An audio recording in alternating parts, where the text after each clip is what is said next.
Alright guys, so welcome back to another Patreon request, and this one comes from Bill McLaughlin, who asked me to do a hero-villain mashup between Stormhawks and RWBY. Well, more specifically the Stormhawks villain, Master Cyclonis. But as always, if you guys would like to have a Patreon request done, just hit the link below, head on over to my Patreon, where you guys can hit the third tier, and that'll give you access to all the other movie reviews, polls, and also the exclusive videos over on Patreon. I just posted a video last night for my new Q&A involving Danganronpa, so, you know, if you want to join that, just hit the link below, join Patreon, all that good stuff.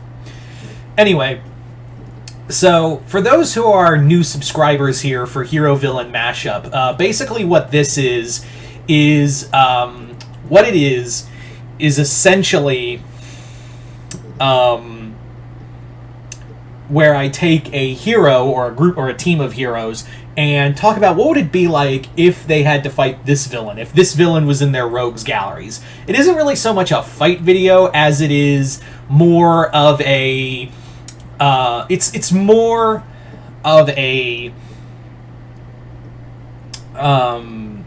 of a what if, really.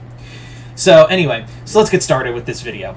So what would it be like if RWBY was if Master Cyclonis was an enemy of RWBY? Honestly, it's not too far dissimilar from Salem.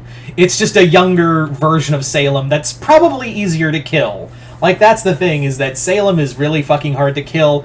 But I will say that, like, it makes, like, it's just Salem again, but an emo teenager version of Salem. Now, the big thing you have to really take into account with this is that Master Cyclonis does have a lot of Salem's, you know, the scheming, the villain, the minions, the armies, all of that.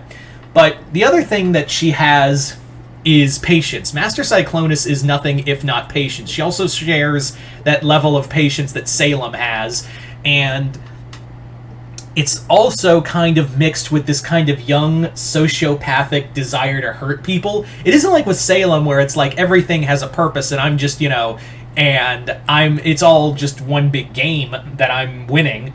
With Cyclonis, it's more along the lines of, I am going to enjoy hurting you every chance I get, and it's going to be fun. Like, that's the big difference, is that Cyclonis is just a superpowered psychopath, where she enjoys hurting people to get what she wants. Even if it isn't something she doesn't want, she's going to enjoy hurting you. And that's what I think is a big difference here, and something that she can really play with against Team RWBY, is that she's going to look at every one of them and be like, I can pick apart you, I can pick apart you, I can definitely pick apart you too. So, all of that. Like, if there's one thing Cyclonis is good at, is getting at your insecurities. So I could definitely see her, like, digging at RWBY's insecurities as a leader, especially after the mental hell she went through in the latest season. I could absolutely see her getting at Weiss's, like, family issues, and also really putting in a seed of doubt into Yang and Blake's relationship. I could definitely see, like, her really, like, does she really love you, Blake?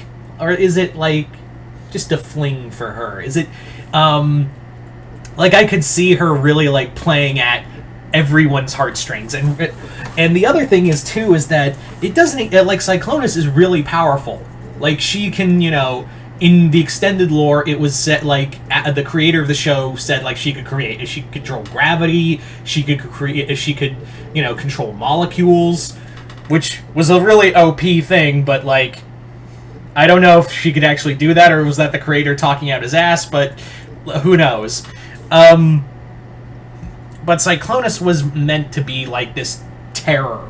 And not to mention, she has her own little cadre of villains that do her bidding as well. That's the other thing you have to really take into account, is that she has her own little band of psychopaths working for her. I'm talking Snipe, Ravis, Dark Ace, you know, the Raptors, you know, Gunstaff, the Giant.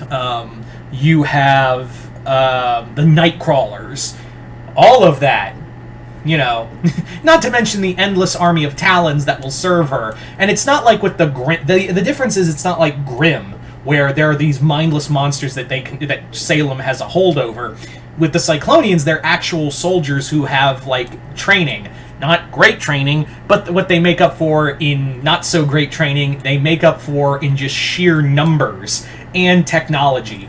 While you could debate, like, the technological levels between both the Stormhawks universe and the RWBY universe till the cows come home, who's technologically superior in that regard, and that's a debate for another time, honestly. The thing you really have to take away is that Cyclonis is going to view them as she views the Stormhawks. At first, a little annoyance, but then she's going to start, like, she's going to really start paying attention to them. And once Cyclonis starts paying attention to you, you're dead.